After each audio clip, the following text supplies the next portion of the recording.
So I wanted to try something a little bit different this morning. To kind of go through a passage that the Word that the Lord has really just kind of pressed upon my heart this morning. Sorry, I might be stumbling a little bit, stuttering a little bit here this morning. I'm just barely got some coffee in my system. It's pretty early on a Saturday morning, but this passage is out of Matthew 9 and 10, starting in verse 35 in a section called "The Workers Are Few." Jesus went through all the towns and villages, teaching in their synagogues, proclaiming the good news of the kingdom and healing every disease and sickness. When he saw the crowds, he had compassion on them because they were harassed and helpless, like sheep without a shepherd. Then he said to his disciples, "The harvest is plentiful, but the workers are few. Ask the Lord of the harvest, therefore, to send out workers into the harvest field." And it continues in chapter 10. Jesus sends out the apostles. Jesus called his 12 disciples to him and gave them authority to drive out impure spirits and to heal every sickness and disease. These are the name of the 12 apostles. First, Simon, who is called Peter, and his brother Andrew. James the son of Zebedee, and his brother John. Philip and Bartholomew. Thomas and Matthew, the tax collector. James, son of Alphaeus and Thaddeus. Simon the Zealot, and Judas Iscariot, who betrayed him. These 12 disciples Jesus sent out with the following instructions: "Do not go amongst the Gentiles or enter any town of the Samaritans. Go rather to the lost sheep of Israel. As you go, proclaim this message: the kingdom of heaven has come near. Heal the sick, raise the dead, cleanse those who have leprosy, drive out demons. Freely you have received, freely given. Do not get any gold or silver or copper to take with you in your belts. No bag for the journey, or extra shirt, or sandals, or a staff. For the worker is worth his keep. Whatever town or village you enter, search there for some worthy person and stay the night at their house until you leave. As you enter their home, give it your greeting. If the home is deserving, let your peace rest on it. If it is not, let your peace return to you. If anyone will not welcome you or listen to your words, leave that home or town and shake the dust off your feet. Truly, I tell you, it will be more bearable for Sodom and Gomorrah on that day of judgment than for that town. I am sending you out like sheep among wolves. Therefore, be as shrewd as snakes and as innocent as doves. Be on your guard. You will be handed over to the local councils and will be flogged in the synagogues.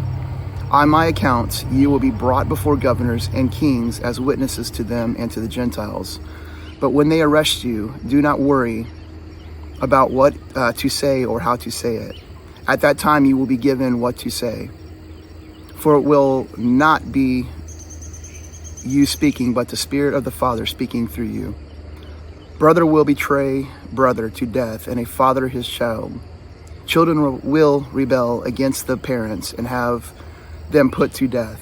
You will be hated by everyone because of me, but the one who stands firm to the end will be saved. When you are persecuted in one place, flee to another. Truly I tell you, you will not finish going through the towns of Israel before the Son of Man comes. The student is not above the teacher, nor a servant above his master. It is enough for students to be like their teachers and servants like their masters. If the head of the house has been called Beelzebub, how much more the members of the household? So do not be afraid of them, for there is nothing concealed that will not be disclosed, or hidden that will not be made known. What I tell you in the dark, speak in the daylight. What is whispered in your ear, proclaim from the roofs. Do not be afraid of those who kill the body, but cannot kill the soul. Rather be afraid of the one who can destroy both soul and body in hell.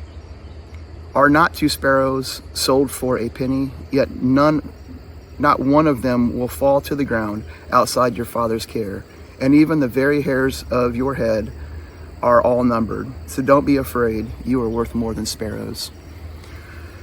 This message kind of just hit me this morning as I was going through my quiet time. If you don't know, I try and I had a retreat that I went to in October of 23 called Quest, the Fellowship of the Sword. It was a life-changing event that I was a part of. To that point, I had been raised in a Christian household for sure. Spent my whole life around it, many times just running, from the calling that I knew that the Lord had on my life. And through that process, there was a place where I think it was the very first day, as a matter of fact, I'm out there, and they had this devotional set for us to go and to do. And as I got out for the first devotional, and I knew this land a little bit, I had when I got there was a familiarity with it. Beautiful property out in Fort McCoy, Florida. And when I drove into the property for the very first time, it looked familiar to me, but I couldn't really place why. And when we got in, there's the little hall area where they do meetings and those type of things. And when I walked in, I realized it was a Royal Ranger facility that I had gone to when I was very young, like 1984, and it still had my powwow badge. So, excuse me. From that point on, something just clicked. I was like, this is the familiarity of this place. Lord, I'm not sure what you want to do here. But going back to it, I got to that first day where I started walking the property. This was along the Peace River in Florida. I just had my little chair that I was carrying with my morning devotional. And I came along and I sat down in a spot where the water was very shallow. And while I'm sitting in my chair, I had taken my shoes off and I put my feet in the brisk water, and it felt amazing that morning. But as I was sitting there, I just closed my eyes. I finished my devotional for that particular session, and I closed my eyes, and just as the sun was coming up, I could just feel something in my spirit just rising up, and I was resisting the urge to open my eyes. And as I was sitting there, I heard something stirring in the water, and I just felt a strong urge that said, the Lord just asking me. I said, what are you here for? Are you just going to dip your toes in this water, or are you all in? And splash, just like that. Next thing I know, I'm floating down the river, which was funny. It was a long day. This was the very beginning of the day, and walking around in wet clothes in a cool October Florida. I know that sounds kind of crazy. Cool in Florida. Who would have thought it, right? But anyway, I say that because from that moment forward, God has put something in my heart to just seek Him like never before. Since that time, since that quest, for the first time in my life, I have made it a priority to get up every single morning, read the Word. It started with just this, hey, I want to get through one version of the Bible. And some of you may have, if you're familiar with my book, Purpose Driven Legacy, you've probably heard some of this testimony before. But it started with just, hey, I want to read one version of the Bible from cover to cover, just to say I had done it. I'm sure in the past I have read all the way through, but it was never with purpose and intention. It was always just little bits here and little bits there. But I had never been consistent until the Lord really got hold of my heart and my Quest retreat. And so I started that process and started reading every morning, getting up early. I find myself sometimes in the middle of the night looking at my clock going, is it time to get up? Is it time to get up and get into the Word?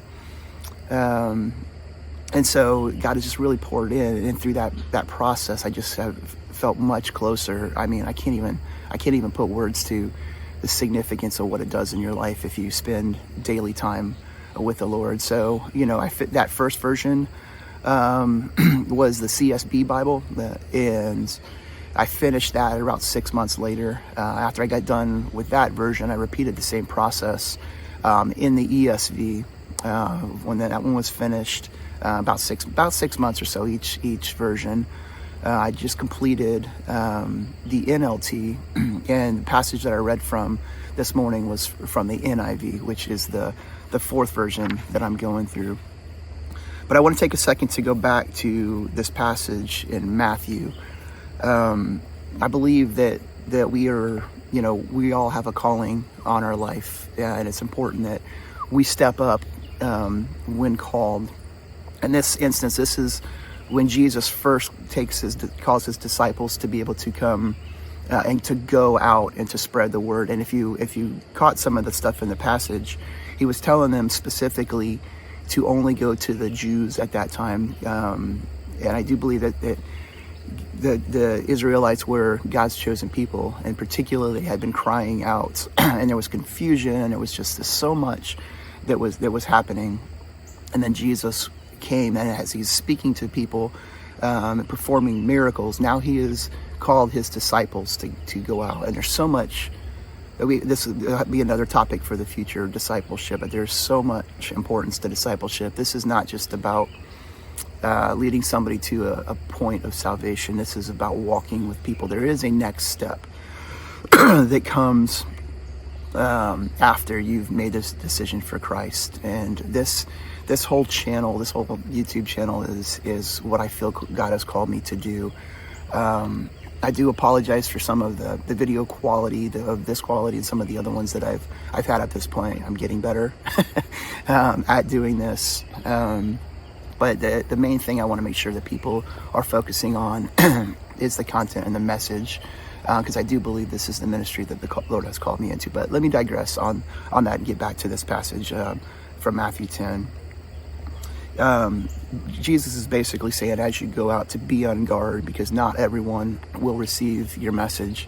And I am finding that to be the case in my ministry. There has been some comments from people that are not edifying, but that's okay. You know, they're not rejecting me.